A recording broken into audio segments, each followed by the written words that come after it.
Hello guys, inaantay namin yung Hello.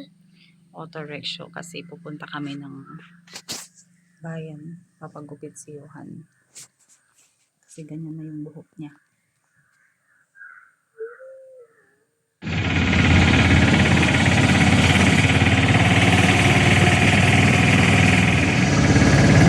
Nasa auto rickshaw na kami guys, first time ko na lumabas para magpagupit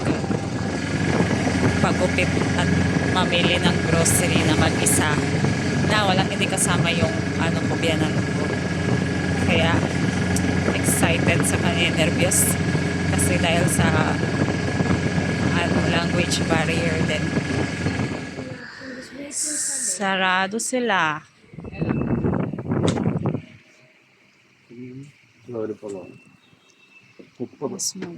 Guys, success yung pagbili namin ng costume ni Johan sa annual party. Hindi na ako masyadong nag-video sa loob kasi nagko-concentrate ako dun sa pamimili. Okay naman kahit di kami masyadong nagkaintindihan. Success. Sarado guys yung pupuntahan naming hair cutting salon. Kaya si Johan nakakita ng isang hair cutting salon dito sa tapat. Dito kami pupunta. So andito na kami guys sa barber shop. Papagupit si Johan. Yung unang pinuntahan namin doon sa malapit sa grocery store, doon sana kami papagupit kaso sarado. Kaya ito nakita namin dito sa kalsada. Dito na kami pumunta.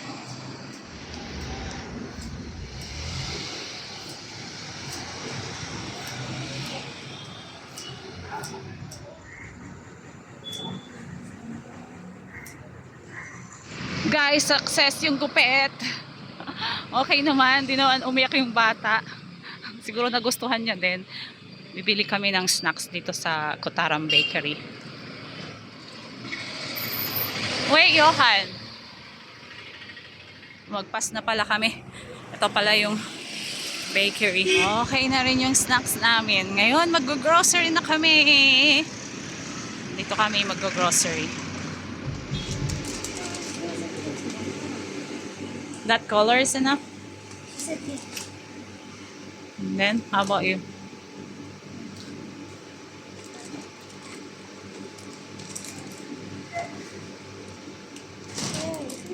How much is it?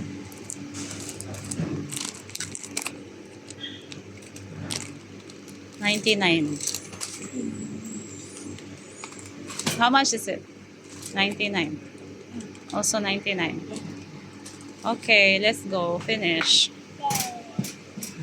Bibili ako ng pang macaroni salad kasi yung mga katrabaho ko guys, nagustuhan nila yung Hello guys. macaroni salad na ginawa ko nung may yung house visit, yung nagpunta sa bahay ng mga teachers.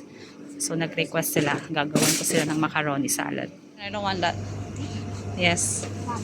No, I won't change it.